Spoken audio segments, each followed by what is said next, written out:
Hello friends, मेरा नाम है Sunny Sharma. Class 12th history के थर्ड चैप्टर के बारे में आज हम लोग स्टडी करने जा रहे हैं, जिसका आज ये लेक्चर नंबर 1 है। इतिहास, क्लास 12th का इतिहास 3 भागों में बटा हुआ है, भाग 1, भाग 2 और भाग 3। जिसमें भाग 1 में हम लोगों को 4 चैप्टर के बारे में स्टडी करना है। पहला चैप्टर है आपका हड़प्पा सभ्यता के बारे में स्टडी करना है। दूसरा चैप्टर में राजा, किसान और नगर के बारे में स्टडी करना है। तीसरा चैप्टर में हम लोग को बंधुत्व, जाति और वर्ग के बारे में स्टडी करना है। और चौथा चैप्टर में हम लोग भगवान बुद्ध, विचारक, विश्वास और इमारतों के बारे में स्टडी करेंगे। ये चैप्टर, थर्ड चैप्टर बंधुत्व, जाति और वर्ग है। इसमें हम लोगों को बंधु और बांधव, खास करके बंधु बांधव की कहानियों के बारे में स्टडी करना है, जिसमें खास करके महाभारत के बारे में हम लोग स्टडी करेंगे। देखिए, इस चैप्टर में हम लोग इतिहास के 600 BC से 600 CE तक के बीच के इतिहास को समझेंगे, जिसमें हम लोग धार्मिक या उसके अलावा हम लोग कह सकते हैं कि जो 600 BC से 600 CE के बीच दो लोगों के बीच जो संबंध था, दो आदमी है, उसके बीच क्या संबंध है, किस प्रकार का संबंध है, बंधुता का संबंध, उसको हम लोग समझेंगे क्या हुआ। देखिए, 600 BC का अर्थ होता है टाइमलाइन। आपको मालूम होगा, टाइमलाइन के बारे में थोड़ा सा देखते हैं। देखिए, टाइमलाइन होता है कि अभी 2025 चल रहा है। 2025 से पहले अगर हम लोग 1 साल पीछे जाते हैं तो 2024 आ जाएगा। उससे पहले जाएंगे तो जैसे जैसे हम लोग पीछे जाएंगे उस साल घटते जाएगा। तो एक समय ऐसा आएगा कि 1 आ जाएगा, 1 से पहले 0 आ जाएगा। तो 0 उस साल को माना गया जिस साल जीसस क्राइस्ट का जन्म हुआ। और उससे पहले के समय को हम लोग 1, 2, 3 समय रेखा को देखिए। समय रेखा होता है ना, 1, 2, 3, 4, इस तरह से 5। ये पीछे की ओर जाएगा जो माइनस में जाता था, ये आगे की ओर जाएगा जो प्लस में जाता था। तो यहाँ पे हुआ 0 साल में, जिस साल जीसस क्राइस्ट का जन्म हुआ, उस साल ईसा मसीह का जन्म हुआ, उस साल माना गया कि उसको हम लोग 0 मान लिए। और उससे पहले वाले समय को BCE कहा गया और आगे वाले समय को कहा गया CE। 0 से आगे वाले समय को CE कहा गया और 0 से पहले वाले समय को BC कहा गया। BCE का अर्थ होता है before common era, before common era. और CE का अर्थ होता है कॉमन एरा, कॉमन एरा। ठीक है, तो इसी को हम लोग ईसवी भी कहते हैं और इसको हम लोग ईसा पूर्व कहते हैं, मतलब ईसा मसीह के जन्म से पहले। अब हम लोग इस चैप्टर में आगे चलते हैं। देखिए, पिछले अध्याय में हम लोगों ने 600 ईसा पूर्व से 600 ईस्वी, 600 ईसा पूर्व से 600 ईस्वी तक के राजनैतिक और आर्थिक जीवन के बारे में आए अनेक परिवर्तनों के बारे में अध्ययन किया। देखिए, 600 BC से 600 CE टोटल 1200 साल का इतिहास है, जिसके बारे में हम लोग पिछले चैप्टर में भी स्टडी किए थे। लेकिन पिछले चैप्टर में हम लोगों ने राजनैतिक और आर्थिक जीवन को देखा था। देखिए, इतिहास का खुद का डिसिप्लिन होता है, उसको हम लोग इंटरडिसिप्लिन कहते हैं। जैसे एक ही समय काल में 2 क्रियाएं घटित होते रहती हैं। 600 BC ये इंटरडिसिप्लिन क्या है, जैसे एक ही समय काल 600 BC से 600 CE के बीच क्या धर्म में परिवर्तन हुआ, तो उसको बोलेंगे धार्मिक इतिहास, यानी रिलीजियस हिस्ट्री।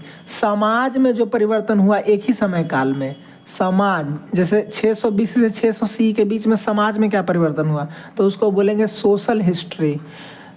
राजनीति में क्या परिवर्तन हुआ, तो उसको, राजनीति में अगर हम लोग परिवर्तन देख रहे हैं तो उसको हम लोग बोलेंगे पॉलिटिकल हिस्ट्री। तो एक ही समय काल का रिलीजियस हिस्ट्री हो सकता है, सोशल हिस्ट्री हो सकता है, पॉलिटिकल हिस्ट्री हो सकता है, कल्चरल हिस्ट्री हो सकता है। तो हिस्ट्री के अंतर्गत ही हिस्ट्री खुद अपने पार्ट में बटा हुआ है, जो कि एक ही समय काल का अलग अलग होता है। तो 600 ईसा पूर्व से 600 ईस्वी में पिछले चैप्टर में हम लोगों ने पढ़ा था राजनैतिक और आर्थिक जीवन के बारे में। लेकिन इस चैप्टर में हम लोग स्टडी करेंगे कि भाइयों या दो लोगों के बीच संबंध, मैंने आपको पहले ही बताया कि दो लोगों के बीच, एक जो दो लोग हैं उनके बीच क्या संबंध था, किस तरह का संबंध था, संबंध किस तरह से विकसित हुआ, समाज किस तरह से विकसित हुआ, परंपराएं क्या थी, लोग एक दूसरे से जुड़ते किस प्रकार थे, उसके बारे में हम लोग स्टडी करेंगे। तो देखिए अभी हम लोग देख रहे हैं कि राजनीतिक और आर्थिक जीवन में अनेक परिवर्तनों के बारे में हम लोगों ने अध्ययन किया था। क्या हुआ था उस समय राजनीतिक जीवन में कि लोग जो है वो शहर को छोड़ करके, जो जिस शहर में राजा का अधिकार है उन शहरों को छोड़ करके वन में कृषि का विस्तार कर रहे थे, जंगल में जाके रहना शुरू कर रहे थे, जंगल को काट करके। ठीक है, क्योंकि उसके पीछे का कारण ये था कि राजा जो है वो दिन में आकर के टैक्स लेता था और जनता को परेशानी डाकुओं से होता था जो रात में आकर के उनको लूटते थे, और राजा इसके बारे में उसका ख्याल नहीं कर पाता था। इसीलिए जनता को महसूस होता था कि राजा जो है वो दिन में आकर के लूट रहा है और डाकू लुटेरा जो है वो रात में आकर के लूट रहा है, इसलिए वो शहर छोड़ करके भागना शुरू कर दिए थे। जो लोग जंगल में जा करके रहना शुरू किए उन लोगों का जीवन शैली, शैली का मतलब होता है रहन सहन का तरीका। जो जंगल में जाएंगे उनके पास संसाधन कम होगा और जो शहर में रहेंगे उनके पास संसाधन ज़्यादा होगा, तो उसमें परिवर्तन हुआ। ठीक है, जैसे पहला लिखा हुआ कि वनों में कृषि का विस्तार हुआ, दूसरा लिखा हुआ कि वहाँ रहने वाले लोगों के जीवन शैली में परिवर्तन हुआ। तीसरा बात है कि शिल्प विशेषज्ञों के एक विशिष्ट समूह का उदय हुआ। शिल्प विशेषज्ञ, शिल्प विशेषज्ञ के बारे में हम लोग देखते हैं। तो देखिए शिल्प का मतलब होता है कला, कलाकृति बनाना, आर्टिस्ट, शिल्पकार। शिल्प का मतलब तो एक रूप से होता है कि पत्थर, सबसे पहली बात, लेकिन यहाँ पे शिल्प का अर्थ है कलाकार से। शिल्पकार का मतलब होता है कलाकार, कला से बना कलाकार। तो कौन लोग थे जो कलाकार बन रहे थे, जो चीज़ों को बना रहे थे, जो पत्थर से बना रहे थे उसको बोला जा रहा था शिल्पकार। ठीक है, जो लकड़ी का काम कर रहे थे उनको बोला जा रहा था बढ़ई, जो मिट्टी का काम कर रहे थे उनको बोला जा रहा था कुम्हार, जो लोहा का काम कर रहे थे, लोहा उनसे बन रहा था लोहार। ठीक है, सोना का काम कर रहा था तो सोनार, सोना, सोनार। तो इस तरह से समाज जो है वो विकसित हो रहा था, नए नए लोग आ रहे थे। ठीक है, उसके अलावा महाजन पद का विकास हो रहा था। महाजन पद सबसे इंपॉर्टेंट है। हड़प्पा सभ्यता के बाद 1500 BC में हड़प्पा सभ्यता जो वो खत्म हो गया, उसके बाद वैदिक एज आ जाता है। तो वैदिक एज में ब्राह्मणों ने वेद लिखना शुरू किया। वैदिक एज को भी दो पार्ट में बांटा गया, उसको आगे हम लोग चर्चा करेंगे। उसके बाद जो है वो राजाओं ने, जो मजबूत लोग थे उन लोगों ने आसपास के गांव को मिला करके एक समूहीकरण स्टार्ट हुआ, जिससे शक्ति जमा होना शुरू हो गया, और उसी से फिर गांव, जनपद, महाजनपद, इस तरह से कुल विश्व सब का निर्माण हो रहा था।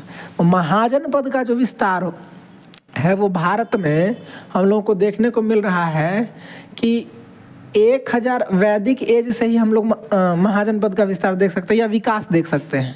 महाजनपद का अर्थ हुआ कि एक बहुत बड़ा क्षेत्र, एक राज्य जितना बड़ा क्षेत्र, जैसे बिहार है उतना बड़ा क्षेत्र। तो जैसे महाजनपद का उदाहरण हम दे सकते हैं कि मगध महाजनपद था, ठीक है, या फिर कौशल महाजनपद था। तो इन सब का विस्तार होता है। हम लोगों ने पिछले चैप्टर में देखा है। पिछले चैप्टर में हम लोगों को मगध महाजनपद के बारे में ही स्टडी करना था। तो देखिए हुआ क्या इससे कि संपत्ति के असमान वितरण ने सामाजिक विषमताओं को अधिक प्रखर बनाया। अब क्या हुआ, लोग विकास कर रहे थे, शक्तियां जमा कर रहे थे, तो लोगों में भिन्नताएं भी उत्पन्न हो रही थी, सोच अलग अलग होगा। इस लाइन का अर्थ क्या है, देखिए, संपत्ति के असमान वितरण मतलब कि अगर किसी व्यक्ति के पास अधिक संपत्ति है, कोई धनवान व्यक्ति है और कोई गरीब व्यक्ति है, तो धनवान व्यक्ति जो है वो उसका थिंकिंग अलग होगा, सोचने का तरीका अलग, उसको इमोशन कंट्रोल करने का ज़्यादा शक्ति है, इसलिए उसके पास संपत्ति जो है वो ज़्यादा है। और ये इन लोगों के पास थोड़ा सा धन आने के बाद ये अपना धन जो है वो खर्च कर दे रहे हैं, भोग विलास की वस्तुओं पर खर्च कर दे रहे हैं, तो इनके पास कम संपत्ति है और इन लोगों के पास ज़्यादा संपत्ति है। तो सोच में परिवर्तन होने के कारण सामाजिक विषमता उत्पन्न होना शुरू हुआ। Forward caste, upper class, lower class, middle class, इस तरह से क्लास बंटना शुरू हो गया। लोग अलग अलग क्षेत्र में रहना शुरू कर दिए। इसको सामाजिक विषमता इतना आगे बढ़ गया कि लोग क्षेत्र तो बांट लिए, नदी का बंटवारा, जमीन का बंटवारा, कुआं से पानी पीने का बंटवारा, ये सब देखने को हमको मिला है। तो यहाँ से संपत्ति, अगर मेन रूप से हम लोग का जो लेवल है वो संपत्ति पर ही निर्भर करता है। जिसके पास ज़्यादा संपत्ति है वो अपने आप को ऊंचा मानता है, जिसके पास कम संपत्ति वो अपने आप को नीचा मानता है, लोअर क्लास मानता है। ठीक है, तो संपत्ति अलग अलग अगर है तो लोग सामाजिक रूप से भी अलग अलग होंगे और एक दूसरे को देखने का नज़रिया भी अलग अलग होगा। इतिहासकार इन सब प्रक्रियाओं को समझने के लिए कुछ साहित्यिक ग्रंथ का भी उपयोग करते हैं। अब उस समय लोग किस तरह से विभाजित हो रहे थे, समाज कैसे चल रहा था, लोगों के बीच आपस में संबंध कैसा था, उसको समझने के लिए हम लोग के पास जो रिटन टेक्स्ट है, जो सोर्सेज हैं, इतिहासकार उन साहित्यिक ग्रंथों को समझने का प्रयत्न करते हैं कि उससे समझा जा सकता है। क्योंकि उस समय का कोई वीडियो या फोटो या कोई लोग जिंदा नहीं है जो समझा सकते हैं, या कोई वीडियो नहीं है जिसको हम लोग देख करके बता सकते हैं कि उस समय का समाज किस तरह था। ठीक है, इस अध्याय में उन्हीं साहित्यिक परंपराओं, तो जो ग्रंथ, जो टेक्स्ट लिखा गया है, जो पांडुलिपियां हैं, जो शिलालेख हैं, जो ऑर्डर दिया गया राजा के द्वारा, जो छापा गया, जो कलाकृतियां हैं, जो राजा के द्वारा मूर्तियां बनाई गई, उन सब स्रोतों का उपयोग करके हम लोग उस समय के समाज को डिजाइन करेंगे कि लोग किस तरह से रहते थे। तो उसमें सबसे महत्वपूर्ण हमको ग्रंथ मदद करता है, क्योंकि ग्रंथ रिफ्लेक्शन है उस समय के लोगों के सोच का, कि क्या लोग उस समय सोच रहा है। तो इन परंपराओं ग्रंथों के बारे में हम लोग स्टडी करेंगे। तो इस ग्रंथ में सबसे महत्वपूर्ण ग्रंथ जो है वो है महाभारत। महाभारत बताता है कि लोग, महाभारत एक कहानी है, ठीक है, जो सत्य घटना पर आधारित है। इसमें दो भाइयों के बीच की लड़ाई को, या यही संपत्ति को लेकर के, अधिकार को लेकर के लड़ाई को दिखाया गया है। देखिए, जो उस समय के समाज का चित्रण करता है। एग्जैक्ट हमको तो नहीं, लेकिन लगभग सभी बातों को बता सकता है महाभारत की उस समय लोग किस तरह से रहता था। ठीक है, इस विशाल महाकाव्य का वर्तमान स्वरूप में लगभग 1 लाख श्लोक लिखे गए हैं। तो इसमें हम लोग को महाभारत के बारे में पढ़ना है कि महाभारत जो वी.एस. सुख्तांकर ने बनाया, उसके बारे में भी हम लोग आगे चर्चा करेंगे। तो वी.एस. सुख्तांकर जो अभी महाभारत बनाए हैं उसके बारे में हम लोग उसका जो है, जो रूप है, उसमें अभी 1 लाख श्लोक लिखा गया है, उसी को वर्तमान स्वरूप कहा जा रहा है। महाभारत की रचना में 1000 वर्ष, महाभारत की रचना 1000 वर्ष तक होती रही। देखिए, महाभारत का जो शुरुआत है, जो महाभारत हुआ, 2 भाइयों के बीच जो लड़ाई हुआ, उसका समय काल माना जाता है लगभग 900 BC, मतलब 0 से 900 साल पहले। उस समय महाभारत कुरुक्षेत्र में हुआ, हरियाणा का एक क्षेत्र है वहाँ पे। ठीक है, और उसके बाद माना जाता है कि महाभारत का जो निर्माण है वो 500 BC से शुरू हुआ, क्योंकि BC जो है वो आगे की ओर मतलब घटता था। 900 BC से 899 हो जाएगा, तो 500 BC से माना जाता है कि महाभारत का शुरुआत हुआ, और 500 C तक इसका अलग अलग रूप जो है वो बनता रहा। अलग अलग लोग इसके बारे में लिखते रहे। मेन थीम सिर्फ यही था कि 2 परिवारों के बीच युद्ध का चित्रण किया गया है इसमें। ठीक है, अब आगे चलते हैं। देखिए, महाभारत के बारे में यहाँ पे अभी मैंने आपको बताया कि महाजनपद में बटा हुआ था। तो महाभारत के बारे में हम लोग कुछ बात समझते हैं कि क्या था। देखिए, महाजनपद में प्रमुख महाजनपद एक लिखा हुआ है कुरु, ठीक है, पंचाल, उसके अलावा फिर कोसल, मल्ल, काशी, ये टोटल 16 महाजनपद थे। टोटल महाजनपद जो है वो टोटल 16 थे उस समय। मगध, अंग, ठीक है, अस्मक, अस्सक नहीं, अस्मक, अवंती, छेदी, मत्स्य, सुरसेना, ठीक है, गांधार, कंबोज, ये सब, विदेहा, ये है टोटल। तो देखिए हमारा जो कहानी है, जो महाभारत कहानी है, वो है एक महाजनपद कुरु महाजनपद का। कुरु महाजनपद का जो राजधानी था वो था इंद्रप्रस्थ। ये यहाँ पे राजधानी दिया हुआ है, इंद्रप्रस्थ इसका राजधानी था। और कुरु महाजनपद के एक समूह ने, जो राजा समूह था, जो शासक वर्ग था, कुरु के शासक वर्ग के दो भाइयों के बीच ये लड़ाई का एक कहानी है, जिसमें पहला जो है उसको बोला जा रहा है पांडव और दूसरा को बोला जा रहा है कौरव। ठीक है, कौरव में प्रमुख रूप से दुर्योधन था, कौरवों का भाई, और पांडवों का सबसे बड़ा भाई युधिष्ठिर। इन दोनों के बीच जो है वो सत्ता को लेकर के, जमीन को लेकर के लड़ाई हुआ है। आपको याद रखना है, महिला द्रौपदी जो है सिर्फ एक कारण थी लड़ाई को स्टार्ट करने का।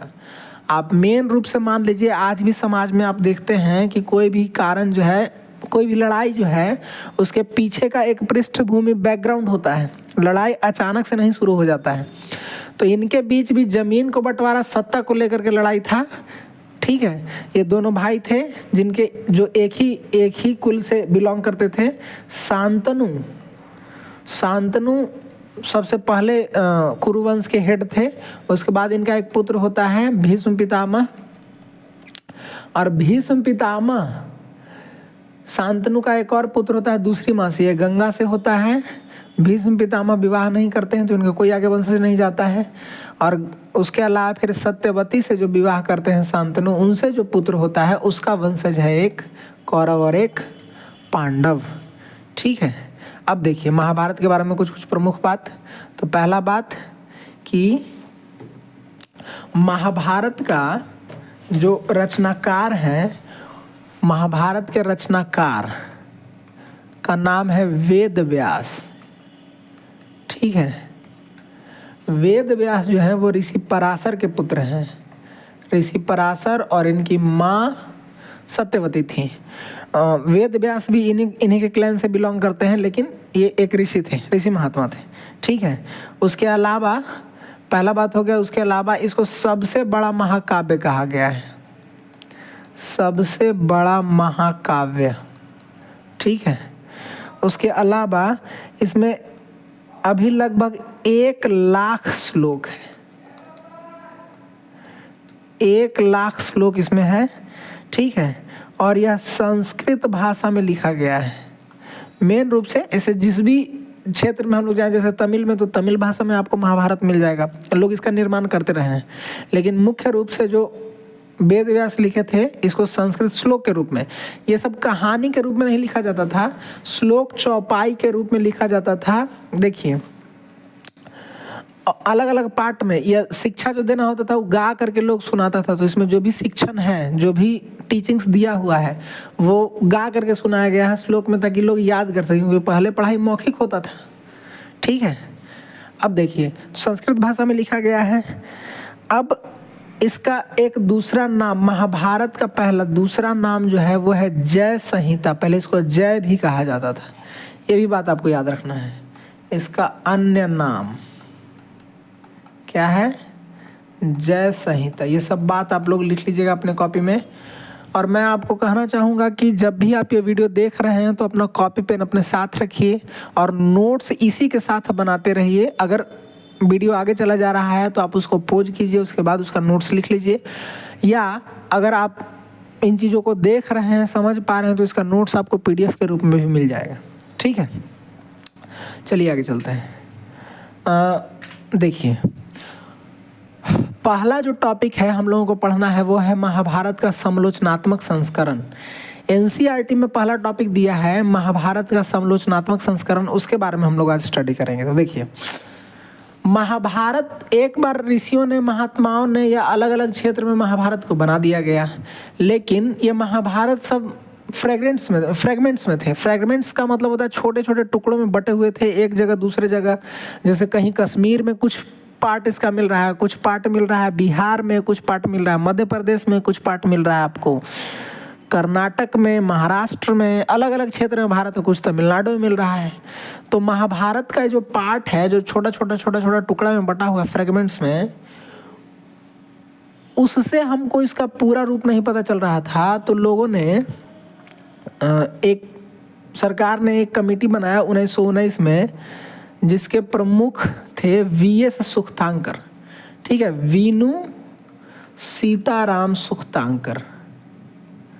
इनको एक ड्यूटी दिया गया, सुख्तांकर, इनको ड्यूटी दिया गया कि आपको पूरे भारत में जहाँ जहाँ महाभारत है उसको आपको ढूंढ करके महाभारत का एक प्योर फॉर्म बनाना है, मतलब पूरा रूप बनाना है, एक समूचा महाभारत का आपको निर्माण करना है।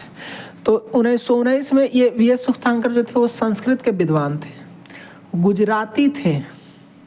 ठीक है, 1919 में विद्वानों के एक समूह ने भारत के अलग अलग भागों और लेखों को जोड़कर एक संपूर्ण महाभारत बनाने का जिम्मा उठाया, जिसके अध्यक्ष वीएस सुख्तांकर थे। तो आपको याद रखना है, इन लोगों ने इसे करने के लिए देश के विभिन्न भागों में विभिन्न लिपियों में लिखी गई महाभारत की संस्कृत पांडुलिपियों को एकत्रित किया।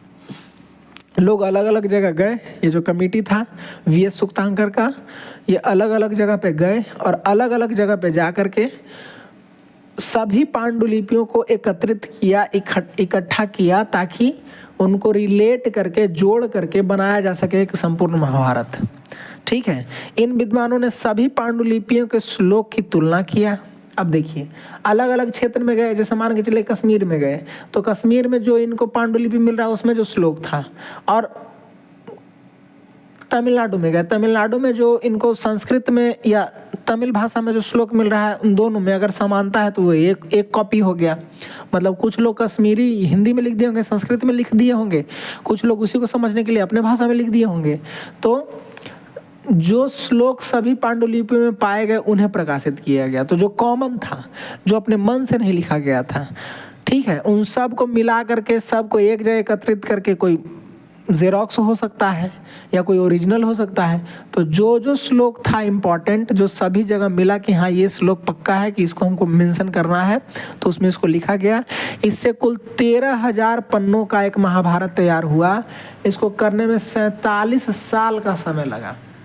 तो देखिए, 1919 में इन लोगों ने शुरू किया और 47 साल का समय लग गया, तो टोटल हो गया आपका 1966 में महाभारत का समालोचनात्मक संस्करण जो है वो तैयार हुआ। आपको याद रखना है, वीएस सुख्तांकर की कमेटी 1919 में शुरू किया गया महाभारत को इकट्ठा करने का।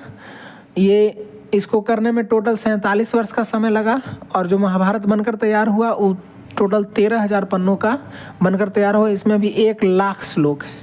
ठीक है, और इसका ये जो बनकर तैयार हुआ है, जो छपा, वो छपा 1966 में। देखिए, ये छपा था on the meaning of the Mahabharata VS Sukthankar, ये 1966 में छपा। ठीक है, अब आगे, इस संस्करण के निर्माण की प्रक्रिया के दौरान 2 बातें विशेष रूप से सामने उभर कर आईं। अब देखिए क्या हो रहा था। जब लोगों ने, जो कमेटी था, उस कमेटी ने जब ढूंढना शुरू किया कि महाभारत जो हमको मिल रहा है वो अलग अलग जगहों पे मिल रहा है, तो उसमें 2 चीज़ उनको जो है वो कॉमन नज़र आया। पहला क्या कॉमन नज़र आया कि संस्कृत के कई पाठों में अनेक अंशों में समानता थी। ठीक है, समानता मतलब हो गया कि जो कश्मीरी हैं, मैंने आपको पहले भी अभी बताया कि कश्मीरी जो हैं, अगर कोई एक बात है, कोई एक मोरालिटी दिया हुआ है कि हम लोगों को ईमानदारी बरतना चाहिए, वो संस्कृत में लिखा हुआ है, मान के चलिए। वही बात तमिल में भी लिखा हुआ है कि हम लोगों को ईमानदारी बरतना चाहिए, अपने काम के प्रति ईमानदार होना चाहिए, या कोई भी बात लिखा हो, अपने आप से झूठ नहीं बोलना चाहिए, सब टीचिंग्स है। अगर ये टीचिंग्स कश्मीर में मिला है तो ये टीचिंग हमको तमिलनाडु में भी मिल रहा था। ठीक है, यह समानता जो है कश्मीर और नेपाल से लेकर केरल और तमिलनाडु तक देखने को मिली। पहला ये समानता था। कुछ शताब्दियों के दौरान, अब दूसरा क्या इनको बात समझ में आया कि कुछ शताब्दियों के दौरान महाभारत के प्रेषण में अनेक क्षेत्रीय प्रभेद भी उभर कर सामने आए। अब देखिए प्रभेद का अर्थ क्या होता है। जैसे आपके दादाजी ने कोई कहानी सुनाया और उस कहानी को अब आपको अपने आगे वाले वंशजों को सुनाना है, तो जो जिस रूप में आपके दादाजी ने आपको सुनाया था, क्या एज इट इज़ वो उसी रूप में आप अपने आगे वाले वंशज को ट्रांसफ़र कीजिएगा? नहीं, उसमें कुछ ना कुछ आपका एक्स्ट्रा जो थॉट है, जो एक्स्ट्रा थिंकिंग है, वो उसमें आप ऐड कर दीजिएगा। वो थिंकिंग, आप जो भी थिंकिंग ऐड कीजिएगा वो आपके माइंड में जो रहेगा, मतलब जो आप समाज से सीखे हैं।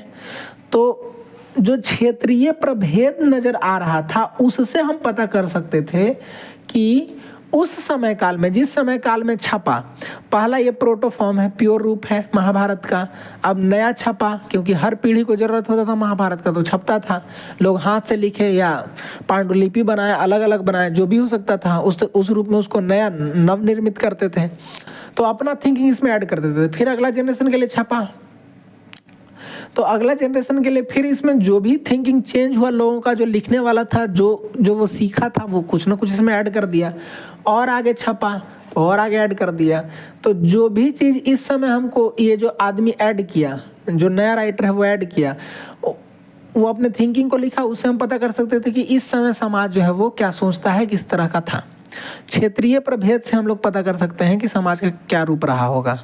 महाभारत पर जो समय के साथ क्षेत्रीय प्रभाव मिला, यहाँ उससे भी यह पता लगा सकते हैं कि उस समय का समाज कैसा था। 19वीं-20वीं शताब्दी में जब इतिहासकारों ने संस्कृत का सतही अनुशीलन किया, तब उन्हें विश्वास हुआ कि जो कुछ भी इसमें लिखा गया है समाज का स्वरूप वैसा ही होता होगा।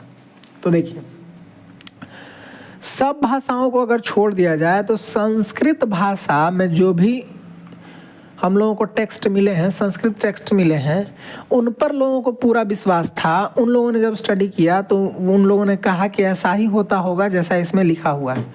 ब्राह्मणों ने इसका निर्माण किया है। जब भी महाभारत का नया रूप बनाया जाता था तो उसमें ब्राह्मणों को आगे किया जाता था कि आप इसको लिखिए, और ब्राह्मण के पास जो भी खुद का नॉलेज होता था वो उसमें मेंशन कर देते थे। तो इससे हमको पता चल जाता था कि समाज का स्वरूप ऐसा ही होता होगा जो संस्कृत में ब्राह्मणों ने लिखा। अब आगे देखते हैं। कालांतर में विद्वानों ने पाली, प्राकृत, तमिल ग्रंथों के माध्यम से अन्य परंपराओं का अध्ययन किया। इन ग्रंथों के अध्ययन से पता चलता है कि लोग संस्कृत ग्रंथ को ही आधिकारिक और आदर्श मूलक मानते थे। अब देखिए, सबसे पहले संस्कृत में छपा और संस्कृत से ही अलग अलग भाषा में छपना शुरू हुआ, जैसे पाली में, प्राकृत में या खारोष्ठी में, जो भी है, ठीक है, उसमें। तो मेन रूप से हमारा संस्कृत का ही टेक्स्ट माना जाता है, इसी को आदर्श मूलक माना जाता है। जैसे हम लोग एनसीईआरटी पढ़ते हैं ना, तो एनसीईआरटी के साइड में ही कोई भी पब्लिकेशन छपता है। एनसीईआरटी एक पिलर दे दिया कि इन चीज़ों के बारे में आपको स्टडी करना है, और इसके इर्द गिर्द जो है वो सारा बना दिया जाता है सिलेबस हमारा, ठीक है। चलिए, ये हमारा टॉपिक, यहाँ पे टॉपिक 1 जो है वो ख़त्म हो जाता है। अब अगला टॉपिक जो है, आप टॉपिक 2, उसको आपको अगले वीडियो में मिलेगा। अगर आपको इसका PDF नोट्स चाहिए तो आप एक टेलीग्राम चैनल ज्वाइन कर सकते हैं, इसका लिंक आपको डिस्क्रिप्शन बॉक्स में मिलेगा। इस चैनल पर आपको पूरा वीडियो मिल जाएगा, पूरा वीडियो का लिंक मिल जाएगा। जो भी बच्चे क्लास 12th का प्रिपरेशन कर रहे हैं, आर्ट्स का प्रिपरेशन कर रहे हैं, या कोई भी एग्ज़ाम का प्रिपरेशन कर रहे हैं, तो फैक्ट मैं साथ में लिखवाता जाऊंगा। आपको कंसिस्टेंसी दे करके, लगातार कॉपी पेन ले करके आपको नोट्स बनाते रहना है, और इस चैनल को आपको सब्सक्राइब कर देना है। Thank you.